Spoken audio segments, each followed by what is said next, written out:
السلام علیکم دوستوں. ناول ایس ایس پروجیکٹ مصنف مظہر کلیم ایم اے ایپیسوڈ 3. گڈ شو ناٹران, تمہاری کارکردگی واقعی قابل داد ہے.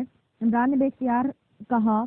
آپ کے یہ الفاظ میرے لیے اعزاز ہے سر. ناٹران کی آواز سنائی دی اور وہ عمران مسکرا دیا.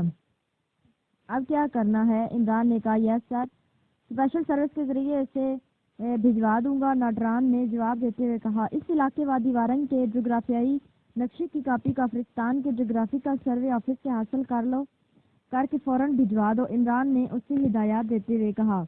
یس سر, دوسری طرف سے جواب دیا گیا اور عمران نے بغیر کچھ کہہ کر ریسیور رکھ دیا. تو آپ کی یہ چال آخرکار رنگ لے آئی. سامنے بیٹھے ہوئے بلیک زیرو نے مسکراتے ہوئے کہا. شاگل کی طبیعت کا مجھے اچھی طرح اندازہ ہے, اس لیے جب کیپٹن شکیل کے لائے ہوئے اس کافرستانی ایجنٹ نے بتایا کہ اس کا تعلق اسپیشل ڈیفینس ایجنسی سے ہے اور وہ کافرستانی حکومت کی وادی وارنگ میں ہونے والے پروجیکٹ کے بارے میں اس بات کی مکمل تفصیل کرے گا کہ یہاں کسی کو اس کے بارے میں علم نہیں ہوا, تو میں فوراً یہ ساری بات سمجھ گیا. اسپیشل ڈیفینس ایجنسی کے دائرہ کار میں یہ کام آتا ہی نہیں ہے. یہ کام سیکرٹ سروس کے دائرہ کار میں آتا ہے اور سیکرٹ سروس کی بجائے یہ کام اسپیشل ڈیفینس ایجنسی کے ذمہ ڈالنے کا صاف مطلب ہے کہ کافرستانی حکومت نے اس پروجیکٹ سے سیکرٹ سروس کو باہر رکھا ہے.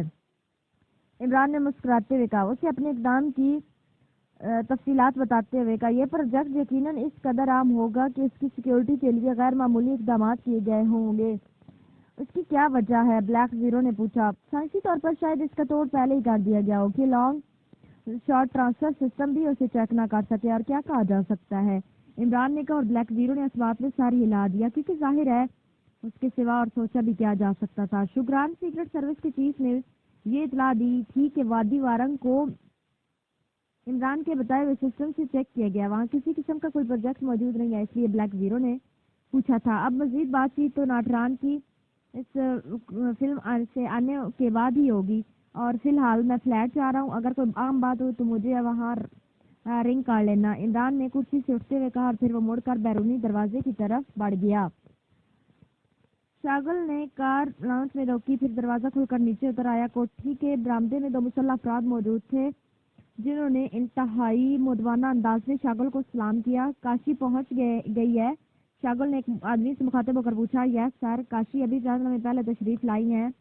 اس آدمی نے جواب دیا اور شاگل سر ہلاتا ہوا آگے بڑھ گیا اور ریکھا کا ہیڈ کوارٹر تھا. ریکھا جس نے شاگل سے ہٹ کر پاور ایجنسی بنائی ہوئی تھی. عمران کے ساتھ اس کی پاور ایجنسی کے سارے ارکان مارے گئے ایک مشن میں, اور اس مشن میں معاملات ایسے پیش آئے کہ سیکرٹ سروس میں شامل ہونے اور شاگل کی سربراہی قبول کرنے پر آمادگی ظاہر کر دی. اس طرح ریکھا دوبارہ سیکرٹ سروس میں آ گئی, لیکن اس کی فطرت کے پیش نظر یہ انتقام کیا گیا تھا کہ اسے علیحدہ شعبہ اور ہیڈ کوارٹر بنا کر دے دیا گیا. وہ انتظامی طور پر شاگل کی ماتحت تھی, لیکن باقی ہر لحاظ سے وہ زدانہ کام کرتی تھی. ریکھا چونکہ انٹیلیجنس چیف کرم کی بیٹی تھی اور پرائم منسٹر اس کی فیور کرتے تھے, اس لیے اس کے لیے یہ خصوصی انتظامات کیے گئے تھے. ریکھا کے پاور ایجنسی میں چلے جانے کے بعد شاگل نے ایک نئی اسسٹنٹ کاشی اپنے ساتھ رکھ لی تھی, لیکن اسے وہ جس کوڈ نے سارا مشن اس نے بتایا تھا اور شاگل کے گھڑی تولا اور گھڑی ماشا رویے سے وہ خوفزدہ ہوتی تھی کہ اس نے صدر مملکت کو کہلوا کر اپنے آپ کو شاگل کا اسسٹنٹ بننے کی بجائے ریکھا کا اسسٹنٹ بنوا لیا تھا, اور اب ریکھا اور کاشی دونوں اکٹھا کام کرتے تھے. پرائم منسٹر نے ایس ایس پلان پر خصوصی میٹنگ کے دوران سیکرٹ سروس کے ذمہ یہ ڈیوٹی لگا دی گئی کہ پاکستان سیکرٹ سروس سے ہر قیمت پر ایس ایس پلان کو بچائے, اور اس سلسلے میں پرائم منسٹر نے خصوصی طور پر شاگل کو یہ ہدایات دی تھی کہ وہ ریکھا کو اس مشن میں اہمیت دے. اس لیے پرائم منسٹر ہاؤس کی میٹنگ کے بعد شاگل نے فون پر ریکھا سے بات کی اور تفصیلی بات کی, اور ریکھا ہی کی تجویز پر وہ اس وقت اس کے ہیڈ کوارٹر پہنچا تھا. کاشی کسی مشن پر دارالحکومت سے باہر گئی ہوئی تھی اور اس نے بتایا تھا کہ اس نے کاشی کو فوری طور پر واپس طلب کر لیا ہے کیونکہ ریکھا کاشی کی صلاحیتوں کی بڑی مداح تھی. یہی وجہ تھی کہ شاگل نے ہیڈ کوارٹر پہنچتے ہی کاشی کی آمد کے بارے میں پوچھا. شاگل نے ریکھا کے مرکزی دروازے کا بند دروازہ دھکیل کر کھولا اور اندر داخل ہو گیا. خوبصورت انداز میں سجے ہوئے کمرے میں ریکھا اور کاشی دونوں موجود تھی. خوش آمدید باس, ان دونوں نے اٹھ کر کھڑے ہوتے ہوئے کہا. شکریہ. ویسے ریکھا تم نے دفتر تو بہت خوبصورت بنایا ہے. بالکل اپنی طرح, شاگل نے مسکراتے ہوئے جواب دیا. یہ